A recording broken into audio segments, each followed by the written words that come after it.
con carga negativa y van a correr hacia el ánodo, que es la Tierra, ¿no? La carga positiva.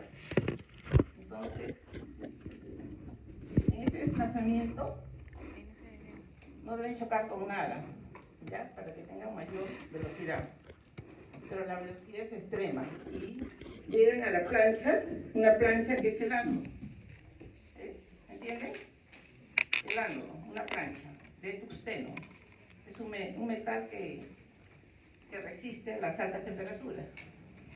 Entonces choca y en ese momento del choque se producen los rayos X, ¿ya? Por el choque a alta velocidad. Entonces, entre el polo negativo y el polo positivo existe una gran diferencia potencial, altísima, ¿ya? Necesitamos potenciales que van hasta... La corriente eléctrica doméstica es 220 voltios, ¿no? Más o menos esto llega hasta los 160.000 voltios, o sea, es una cosa grandísima, ¿no? Entonces, sí.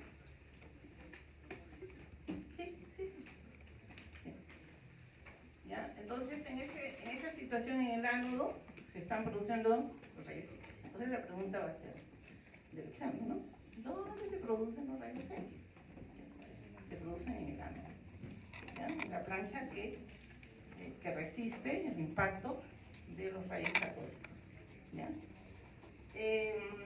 Los rayos X tienen que estar en un tubo, ¿no? Un tubo, cuando haces el disparo, cuando produces la generación de los rayos X, por acá hay sitios, se produce mucho calor. Aproximadamente de la energía, el 10% es rayos X y el 90% es calor, ¿ya? O sea que es un tubo que tiene que resistir altas temperaturas. Entonces, este es un tubo de un vidrio refractario, ¿ya? Que tiene que estar enfriado por unos aceites especiales y tenemos ya nuestros rayos X producidos. Estos rayos X salen por todas partes, ¿no? Se dispersan en línea recta. Entonces yo quiero tenerlos por una ventanita nomás, una ventanita que me permita utilizarlos para fines médicos. Acá, señoritas. Entonces se da un blindaje. El blindaje de este tubo va a ser el plomo, ¿ya? Porque el plomo absorbe casi todos los rayos X. Esa es la mayor protección, porque ustedes tienen que saber de protección. Ya como personas que tienen una idea científica de cómo es esto, ¿no? Tienen que conocer hasta dónde es malo y hasta dónde yo puedo utilizarlo. Entonces,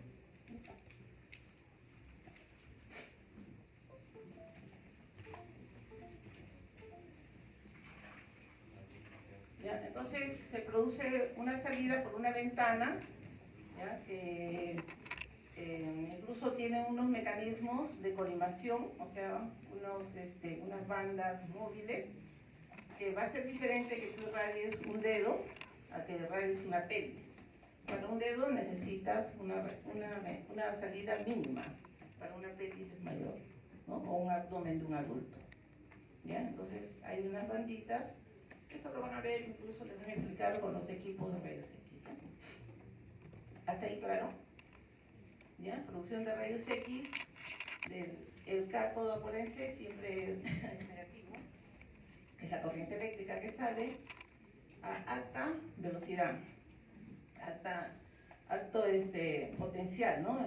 Son dispositivos especiales que aumentan el potencial de la corriente eléctrica doméstica, ¿no? O sea, incluso la salida es por unos cables de alta tensión, ¿no? Es elevadísima la tensión, ¿no? Incluso tienen unas envolturas anti-shock, ¿no? Porque imagínense, ¿no? Entonces pasan al ánodo, que es una plancha de tungsteno. El cátodo también es un filamento de tungsteno. Pasan y ahí se producen los rayos X, ¿ya? Entonces los rayos X tienen ciertas propiedades, como que se desplazan en línea recta, ¿ya?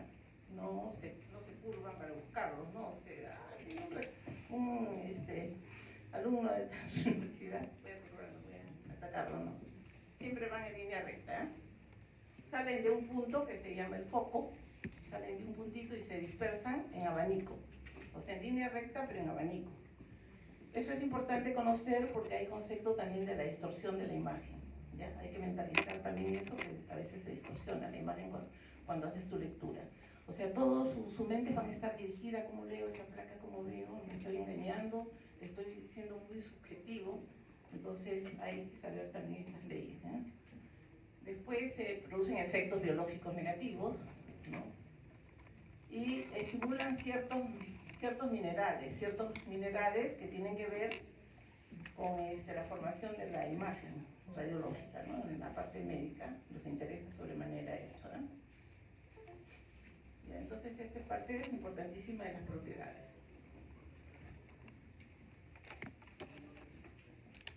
¿No?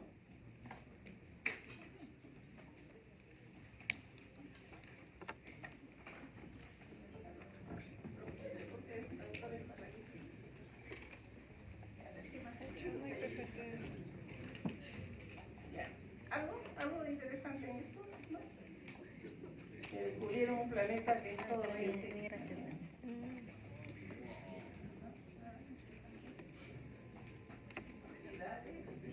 Vamos a hablar un poco de protección radiológica, ¿eh? Vamos a hablar un poco de protección radiológica para saber hasta cuánto, ¿ya? Cómo proteger a nuestros queridos pacientes, ¿ya? Que confían tanto en nosotros y que no podemos, según la ley de excepción, que no podemos estar hacerles más daño, ¿no? Tratar de hacerles el bien, ¿no? Hacerles daño, ¿no?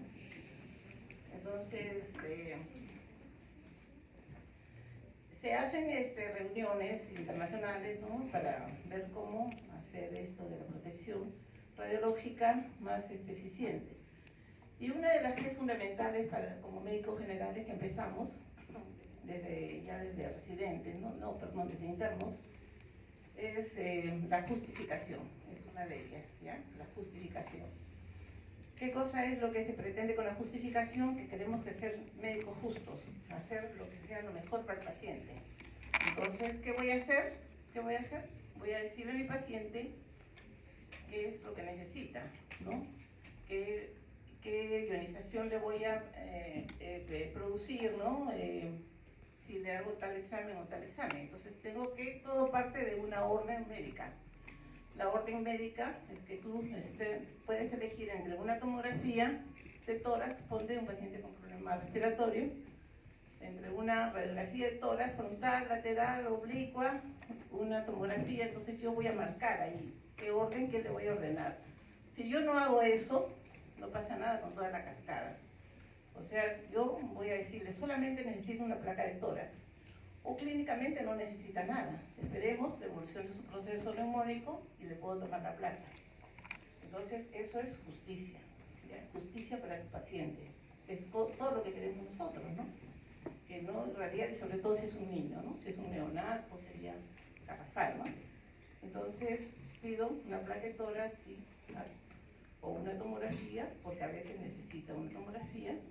Para no estar pidiendo tantas cosas previas, de frente a una tomografía ya tengo la solución, ¿ya? Entonces, eso tenemos que aprender. Eso es lo que les pedimos como médicos generales, ¿ya? Las otras leyes que tienen que ver con la limitación de dosis y cómo tomar la placa ya no tiene que ver directamente con ustedes, sino con el personal especializado ya en obtener las imágenes y en leerlas, pues, ¿no? O sea, los radiólogos, los tecnólogos, todo el equipo que trabaja para lograr eso. La absorción de los rayos X se lee en milisieverts. Milisieverts es la cantidad de dosis que absorbe el paciente. Entonces hay unas escalas que son muy interesantes que hablan, ponen como unidad la radiografía de tórax, ¿no? Entonces una radiografía de tórax es equivalente aproximadamente a 2 centésimas de milisieverts, 0.02 centésimas de milisieverts. Eso equivale más o menos a 3 a 4 días de exposición cósmica. Expuestos a la naturaleza, más o menos recibimos esa cantidad de milisieverts. Una tomografía equivale a más o menos 6 milisieverts. Acuérdense que la tomografía a veces es una pasada, otra pasada con contraste, y hablando de una tomografía de tórax, es equivalente a 6 milisieverts. Acuérdense que los rayos X dan dosis acumulativas, se va acumulando esa radiación, ¿ya? Entonces, no sé cuánto demora. Vamos a... No pensar que no iba a ver esto jamás, pensé que imágenes iba a ser sin imágenes. ¿Qué más les digo de rayos X? En rayos X ustedes tienen que trabajar, una de las cosas que tienen que saber es la calidad radiográfica, ¿ya? Entonces ustedes van a hablar acá en rayos X sobre imágenes radiolúcidas y radiopacas, ¿ya? Radiolúcidas y radiopacas, ¿sí? Radio lúcido es negro, radio transparente, o sea que los rayos X llegan libremente al detector, al receptor. Los rayos X llegan libremente al receptor y la imagen es negra, radio lúcida o radio transparente. Radio lúcido, radio transparente, no estén conversando, por favor. Radio lúcido, radio transparente es sinónimo. Luego se establece una escala de grises. Y el otro extremo es lo radiopaco. Radiopaco es blanco.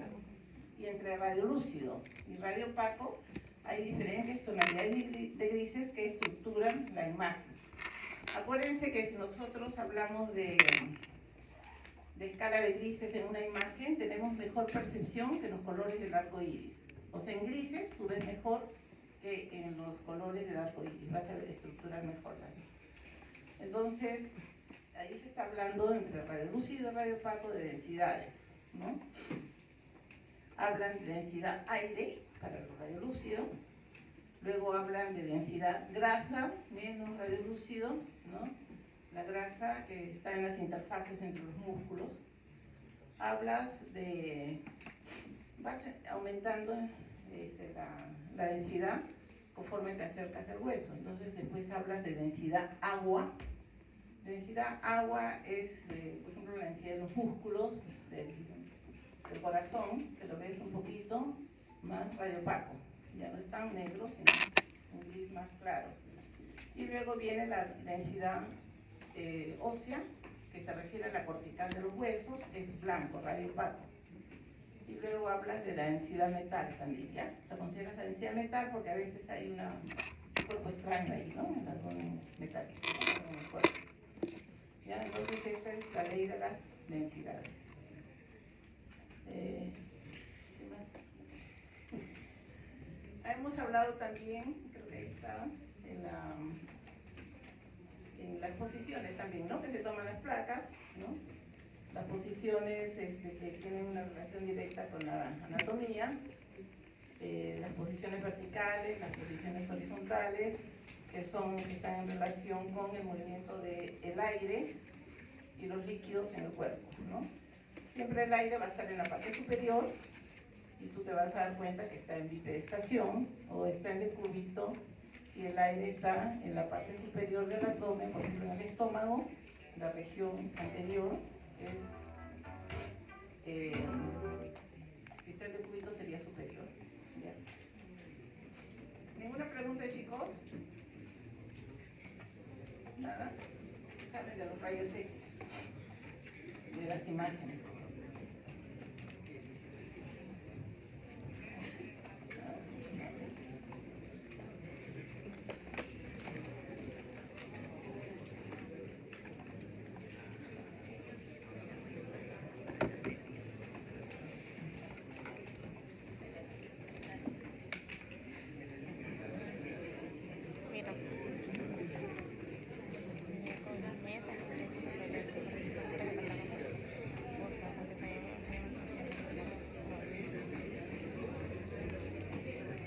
Ley importante, hay leyes ópticas que se aplican a los rayos X, leyes ópticas que se aplican a los rayos X, y que les dije que tenía que ver un poco con las distorsiones.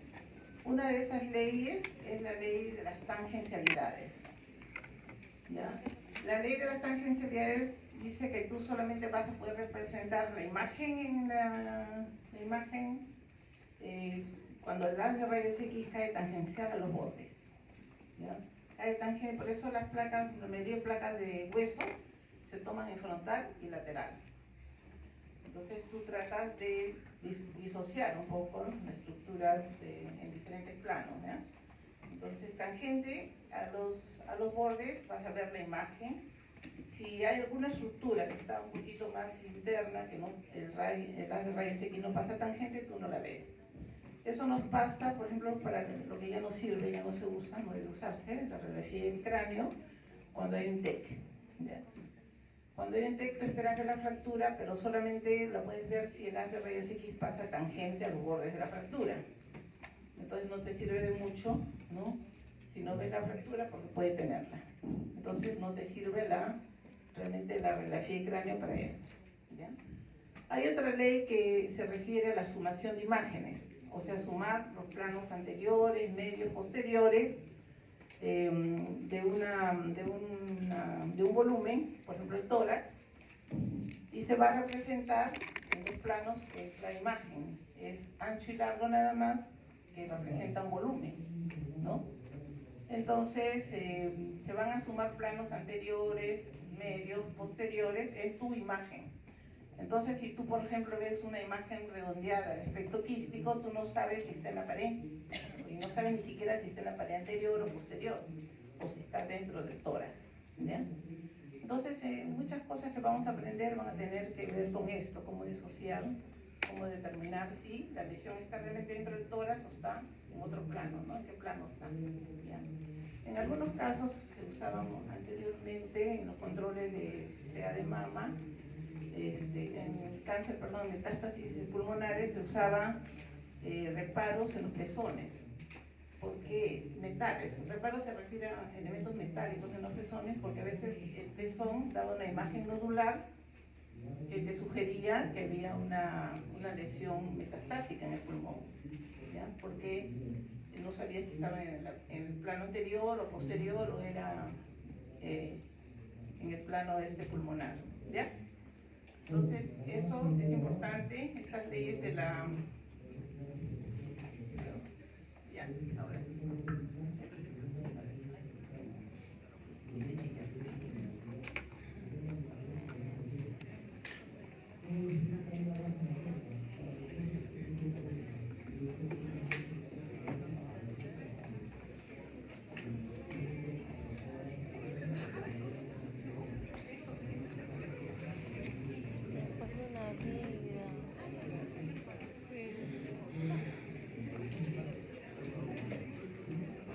Jóvenes, ya estamos acá, ¿ya? A ver, ya, estos eran los conceptos que vamos a tratar de hacer ahora, pero hemos perdido valioso tiempo, ¿no? Acá solamente para que lean el concepto de radiación electromagnética. Y acá está el tubo de rayos X, por favor ayúdenme, no quiero que estén trabajando. Realmente dicen que la atención está en 15 minutos, pero eso no es cierto, ¿no? Porque la atención está, de acuerdo con lo que les he dicho desde el inicio, ¿no? El interés que tengan, ¿no? Y el interés está muchas veces en relación con la maduración en la vida, ¿no? Ya se dicen, ya, esto realmente lo necesito, porque la doctora nos está diciendo que esto ha variado mucho y se necesita, ¿no? Entonces el paciente tiene que ser bien atendido y yo quiero llegar al diagnóstico. Entonces, por favor, ¿eh? Entonces aquí tienen ustedes algunos conceptos del tubito que les dije, creo que más o menos se entendió, ¿no? Este es el filamento de tungsteno, que es el negativo del cátodo que va hacia el ano, que es una plancha, y se producen los rayos X, que son estas imágenes que están. Luego tienen ahí las propiedades que ya les dije, ¿no? Ya les dije. Los principios de rayos X es una exposición de energía que activa la imagen, y esta exposición es atenuada. Atenuar se refiere a frenar, ¿ya? Los rayos X son frenados por el cuerpo humano y forman la imagen. ¿Ya? Acá tienen modelos de equipos de rayos X que definitivamente pues este es más complejo, y estos son también complejos, pero son más pequeños. Incluso tienen que ir hasta el rango de la radiología dental, ¿no? Que son equipos pequeñitos, son portátiles, como cámaras fotográficas. ¿Qué más tenemos? Un poco de la historia, que acá tienen el descubrimiento de los rayos X en 1895, más de un siglo. y cómo todos querían tomarse la mano por los anillos, ¿no? Los zares, los reyes, todos querían que saquen su mano con los anillos y las manos de las esposas también. Pero no sabían que estaban siendo sometidos a radiación, ¿no? Después hubo muchos problemas de radiodermitis y otras lesiones, ¿no? Porque se hacían libremente. ¿Ya? Ahí tienen algunas imágenes antiguas que esto se llama en negativo. Se llama en negativo porque el hueso se está viendo negro, ¿no? A diferencia de lo que van a ver ustedes ahora, ¿no? Luego la inserción de las imágenes digitales, donde ya no se usaron más las películas, sino directamente en la imagen en la pantalla, ¿ya? Entonces, esto es lo que se usa actualmente, ¿no? Y ahí les explico. Ya, ahí está. En un paciente, ¿cómo obtenemos la imagen? Entonces, esta luz que se ven acá y este punto central es la iluminación del campo. No crean que en este momento están irradiando, sino están calculando qué extensión van a irradiar. Y luego está el receptor, esta plancha que va a recibir los rayos X que puede pasar al cuerpo. ¿Ya? Y aquí está la imagen de un tórax, donde ustedes tienen pues la escala de grises representada, lo que les dije, ¿no? Lo radiopaco y lo radiolúcido. Acá tienen un abdomen donde el aire se ve radiolúcido y las otras estructuras de diferentes densidades, ¿no? Lo que les he dicho también hace un momento. ¿Qué más hay? Ya, ahora vamos a hablar sobre tomografía computarizada, ¿ya? Otra herramienta importantísima, más o menos desde 1975, por ahí es que se usa esta modalidad. Pero a raíz de que se empieza a usar esta modalidad, ustedes saben que la radiación cósmica aumentó tremendamente. Antes había una radiación baja y luego se incrementó tremendamente, se duplicó, triplicó, cuadruplicó a raíz de la inserción de la tomografía. ¿Por qué? Porque la tomografía es una modalidad muy ionizante, ¿ya? Acá se usa el término coeficiente de atenuación. Coeficiente de atenuación. Y los tejidos tienen diferentes coeficientes de atenuación, con lo que les dije hace un momento. Lo que era radiolúcido, radiopaco, acá se usa la jerga, densidades. Entonces, eso tenemos que ir aprendiendo, cómo se usa en cada modalidad, qué términos voy a emplear para describir las imágenes. Entonces, aquí usan densidades. Si es negro, se dice hipodenso. Si es un tono gris, medio, isodenso. Y si es muy blanco, se dice hiperdenso. Entonces, ya juegan con el término densidad. Y pues poco, iso es medio y hiper es alto. Acá hay algo importante también sobre la tomografía que se puede reconstruir, ¿ya? Se sacan imágenes bellísimas, ¿no? E incluso pueden producir giros en la pantalla y van viendo qué pasa con esa imagen y te lleva al planeamiento, que lo usan mucho los cirujanos para planificar la parte quirúrgica, ¿no? Porque un cirujano puede interpretar y la lesión, si es un tumor, se va a encontrar con un tumor envuelto en sangre que no sabe dónde empieza, dónde termina. En cambio, cuando ya vas con una idea de planificación, ya va a ser más claro, ¿ya? Acá tienen un concepto también importante, chicos, por favor, es de las unidades Hanfield. Hanfield en honor al que descubre los rayos de la tomografía, ¿ya? Hanfield descubre. Y acá tienen la variación, por favor apréndanla, ¿ya?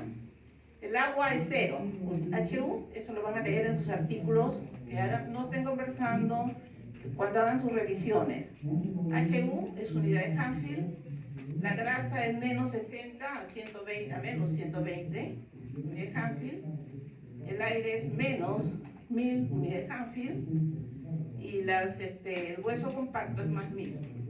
Ya saben que menos 1000 es negro, es hipodenso. La grasa es un gris un poquito oscuro, es hipodenso también, ¿no? Pero mejor habla como unidad de Hanfield. El líquido es isodenso, 0 unidad de Hanfield. Y el hueso es más 1000, es blanco, hiperdenso. ¿Está claro? ¿Sí? Claro, lo repito. ¿Sí? 0, el agua, unidad de Hanfield, es un color blanquecino, es isodenso. ¿ya? Pero tú no estás seguro si es agua o eso de repente es algo diferente, ¿no? Puede ser pus muy espeso. Entonces pones el cursor ahí en esa zona. Pones el cursor y te sale cuántas unidades de Hadfield tienes. ¿Ya? Eso te marca la máquina. Acá tienen cómo son los equipos. Todos los equipos son ahora, esa es la última tecnología, ¿no? Son los multicortes. Estas imágenes que ven en la periferia de este círculo son los detectores. ¿Cómo se ha formado el equipo? El equipo lo vemos aquí, ¿no? Es como una tuerca que se llama el gantry. El gantry que tiene un determinado diámetro, por eso personas muy obesas, de obesidad severa, a veces no se les puede hacer la tomografía, porque incluso la mesa no resiste y no pueden entrar por el túnel, ¿ya? El túnel es el gantry, el que está acá, el tubo, ¿ya? Ahí está la persona, ¿no? La persona a la que se le va a tomar una tomografía de cerebro. Entonces, siempre va a salir la persona, se introduce totalmente la persona hacia el túnel y va a empezar a salir. Entonces, los primeros cortes que van a hacerse son de la base. ¿Ya? Entonces, tú cuando leas tus imágenes vas a empezar a leer desde la base y vas a ir subiendo hasta el vértice. ¿Ya? En este túnel está esto, ¿ya? En este gantry está este. Están los detectores y está el tubo. El que gira es el tubo, es un solo tubo y cientos de detectores, ¿ya? Cuando empezó Hadfield era un detector y un tubo. Cada corte lo hacía en 2 horas y media, porque adquiría la imagen y luego la reconstruía. Entonces, un corte en una pasada, 2 horas y media. Ya, imagínense, son como 20 cortes en la cabeza. Pero ahora, una tomografía te la hacen ¿en qué tiempo creen? 1 minuto, 2 minutos. Ya está. Por eso la tomografía es una gran amiga en la parte de emergencia. Te hace rápido el diagnóstico, si el quirófano es el mismo, ¿no? Rápido. La diferencia es la ventaja con relación a la resonancia. La resonancia demora mucho también, ¿ya? ¿Qué más?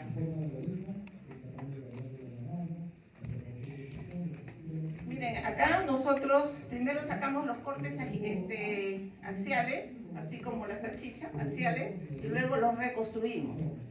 Por eso estos se llaman reconstrucciones. Esta es una reconstrucción sagital, esta es una reconstrucción axial, y también hay corona.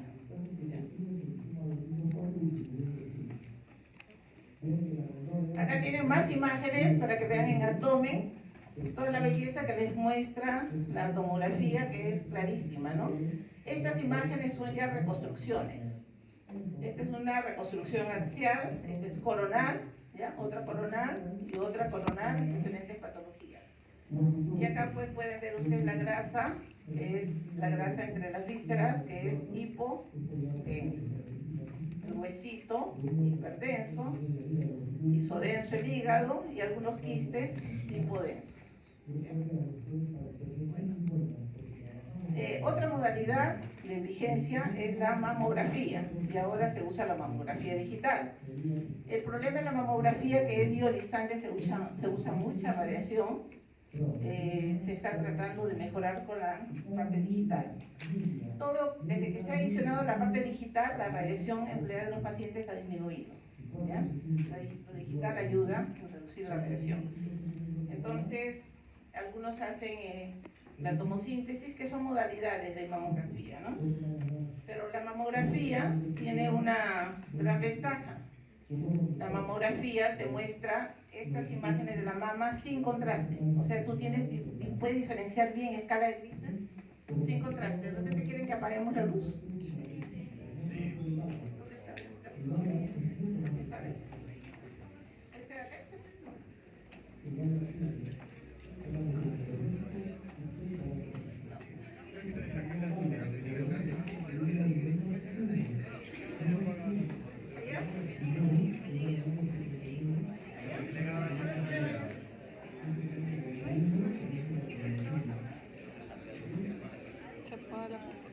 Alguien que se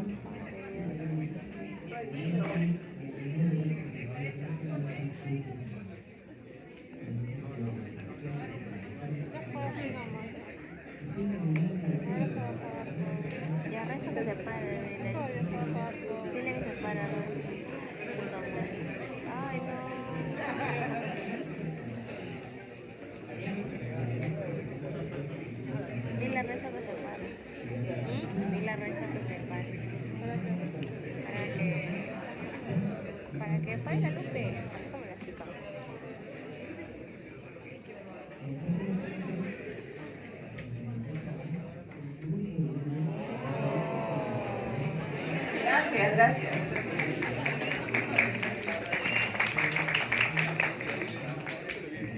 Qué diferencia, ¿no? Diferencia. Ya, entonces todas estas mamografías que están viendo ustedes, todas estas mamografías acá no han empleado contraste. Entonces esta técnica tan precisa que te permite diferenciar estructuras usando simplemente el efecto de la radiación directamente en la mama, ¿ya? Entonces acá tienen la densidad de grasa, fibroglandular, heterogénea, densa. Esto lo van a revisar después, ya esta es una introducción, van a hacer un capítulo de mama, ¿ya? Entonces es otra modalidad. ¿Qué más hay? Acá lo que les dije, ¿ya? Efectos biológicos de las radiaciones, bueno, puede ser producir efectos biológicos muy, muy severos que tienen que ver incluso con la apoptosis, con la muerte celular, ¿ya? Necrosis, destrucción de la célula. Y hay efectos determinísticos y estocásticos, ¿ya? Efectos determinísticos que determinan la muerte de la célula y estocásticos son mutaciones. Hay personas que reciben mucha ionización y no tienen efectos estocásticos a diferencia de otros, ¿no? Pero los determinísticos son sí o sí. Mucho te irradias, hay efectos nocivos. Y en esto, ustedes que van a hacer la pediatría, pero ya después creo que no van a hacer otro curso de radiología, quiero que piensen en una cosa muy importante. Es la ionización de los niños. Yo les digo siempre que tomen conciencia porque de aquí parte toda la justificación, parte toda la cascada que les dije. Pensar en un niño como si fuera un gran testículo. Un niñito, todo su cuerpo es muy sensible, muy sensible. ¿Qué pasa cuando hay ionización, sobre todo en UCI? Dice, van a radiar, los varones corren y se tapan los testículos, como si con las manos fueran a proteger. Así tenemos que proteger a los niños. Y las niñas como si fuera un gran ovario por sus tejidos muy sensibles, ya muy sensible a la radiación. Entonces, para solicitar un estudio radiográfico a un bebito, a un niñito, tiene que pensarlo dos veces, justificarlo, ¿ya? ¿Qué más? Ya ni veo acá. Acá miren están, ¿ya? La justificación son los tres principios de la protección radiológica, la limitación de dosis y la optimización. Pero estos dos últimos lo manejan ya los especialistas. Ustedes tienen en sus manos empezar la cascada. Ya.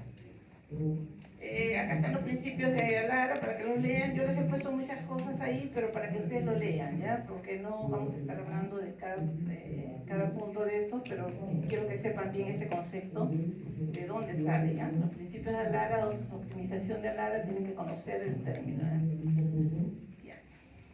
Después de limitación de dosis, nunca exceda los límites de dosis, ¿ya? Y esos son para los dosis. Y los principios de Alara se refiere a esto, ¿ya? Tan bajo como sea razonablemente posible, que se refiere a que no te distorsione, no te malogre la imagen, ¿ya? Tan bajo, usa siempre dosis bajas.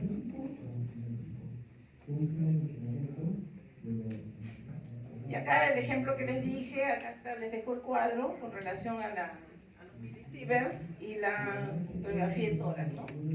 Acá está, ¿no?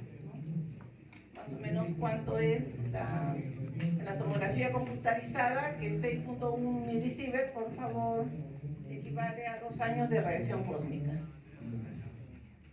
Se usa como unidad la radiografía de tórax. Ya, vamos a... ¿Claro, seguir? Claro, ¿sí? Esto, si hay alguna duda, alguna murmuración, profesor de práctica, por favor, ¿ya? Pregúntenle directamente a ellos, no entendí bien esto, ¿cómo es esto? Doctor, explíqueme otra vez, ¿ya? Tienen que expresarse, ¿ya? La ultrasonografía, aquí la cosa cambia, ¿ya? La ultrasonografía, todo está confinado a un cristal de cuarzo que está dentro del transductor. El transductor son las ondas que se van a poner en contacto con el paciente, ¿ya? Entonces,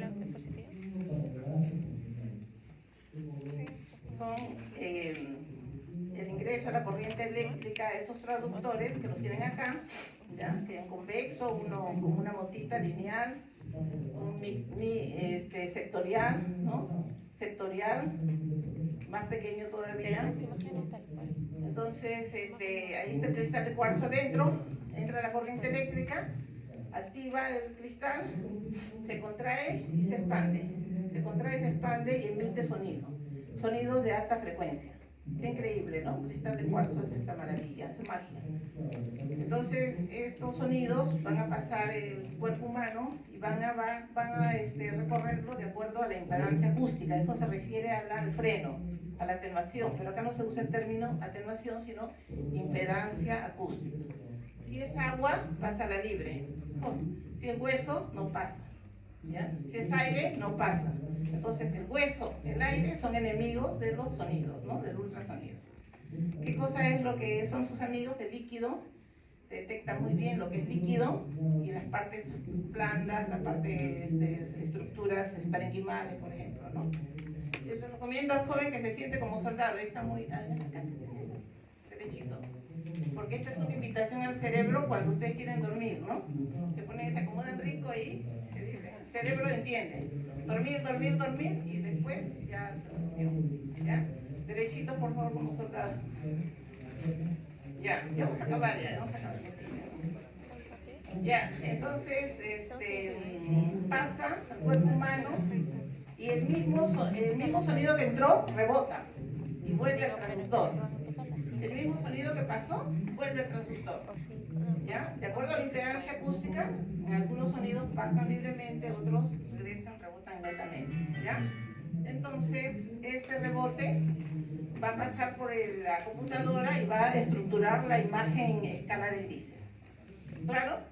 El sonido pasa, llega al cristal de cuarzo que está en el transductor, perdón, la corriente eléctrica llega al cristal de cuarzo, este va a vibrar, se va a contraer y expandir, va a producir los ultrasonidos, pasan el cuerpo humano, de acuerdo a la impedancia acústica y regresan.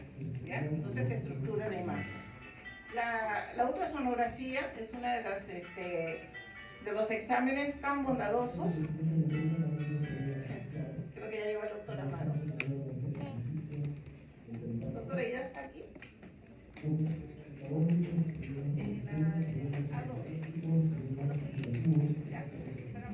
Creo que más detallados también.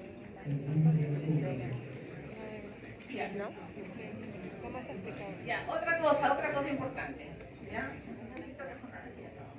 Otra cosa importante, chicos, los traductores pueden ser convexos como para hacer la ecografía de una gestante. Va a pasar, va a atravesar y las frecuencias son intermedias de 5 megahertz, ¿ya? Los transductores lineales, el primero de allá, el primero del ángulo superior derecho. Los transductores lineales tienen alta frecuencia, poca penetración. Esos son para partes blandas, que tanto se usa ahora en la parte musculoesquelética. Y los transductores sectoriales son pues para el endovaginal, de acuerdo a las zonas que vas a explorar. ¿Ya? ¿Seguimos? Seguimos, acá lo que les dije, la impedancia acústica, acá más explicada, la resonancia magnética. Ya, acá rapidito, la resonancia magnética. En la resonancia magnética estamos hablando de un gran electroimán que está se mide en unidades Tesla. ¿Ya? Los electroimanes que se usan tienen aproximadamente 3 Teslas. 3. Se puede usar de 1.5 a 3 Teslas. En este electroimán se introduce el cuerpo, ¿no? Y este electroimán va a producir que los protones del hidrógeno, los protones del hidrógeno se alineen de acuerdo a la carga magnética. Se ponen por los norte-sur, se alineen. Luego viene una onda de radiofrecuencia de radio y los desalinea. Entonces, paran la onda de radiofrecuencia y vuelven a alinearse. En ese movimiento de desalineado a alineado se produce la imagen. Increíble, ¿no? Otra vez. El cuerpo humano lo metemos a un túnel donde está un electroimán, un potente electroimán. Los protones del hidrógeno, solo el hidrógeno, el agua, todo el agua de nuestro cuerpo, los protones, se van a alinear de acuerdo a la polaridad, norte-sur. Luego viene una onda de radiofrecuencia de la radio, esas mismas ondas de radio, y nos desalinean. Entonces, para la onda de radiofrecuencia, nuevamente se alinean, y en ese momento, en esa oscilación, es que se produce la imagen. ¿Ya? Las imágenes, ni decir, ¿no? Solamente recordarles que hay varias modalidades, ¿no? Potenciadas le llaman, ¿ya?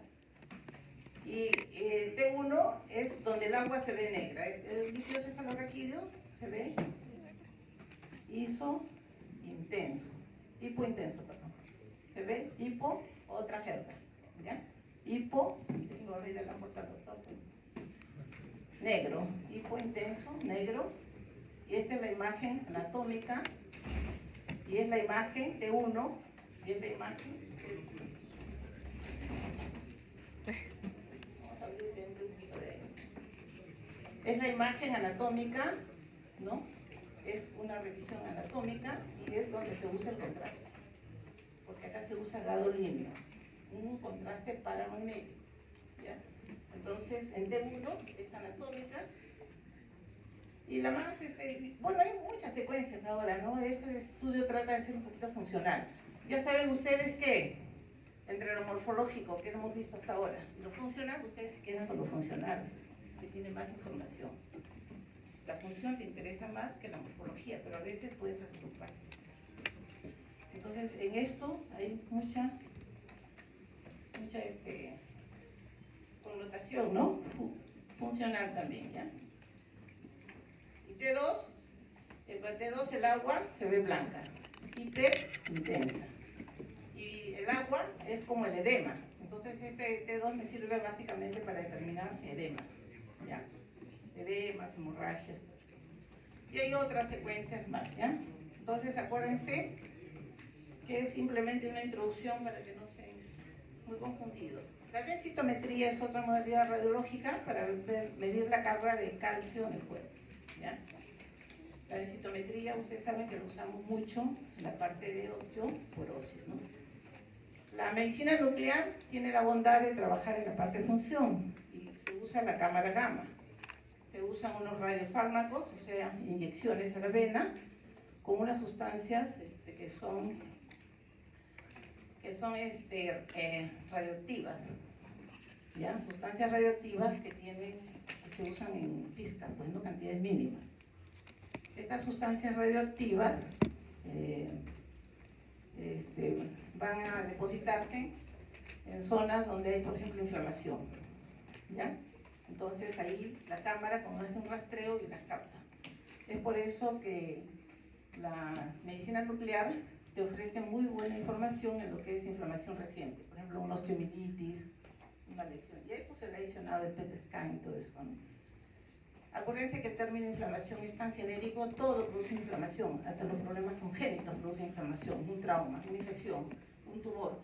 Entonces, leer la reacción inflamatoria es vital, saber la cascada, todos los procesos de reacción inflamatoria, porque todo en tu medicina, en tu nosología, va a tener que ver con reacción inflamatoria. ¿Qué más? ¿Qué más? Acá tiene imágenes, ¿no? Miren cómo usan el scan en la función ventricular, y si quieren saber si un infarto es agudo o es crónico, ¿no? Un infarto. ¿Ya? La emisión de positrones, que lo están usando en algunos tumores, ¿no? Básicamente esto está dirigido a la parte tumoral. Y tomografía tomografía por emisión de positrones ya, lo máximo ya. Que te quedas ahí pasmado. ¿Qué es esto? Dice. Ahora el problema que tenemos es los mismos radiólogos, ¿no? Cuando haces una tomografía, es alivio cuando tienes las reconstrucciones, a veces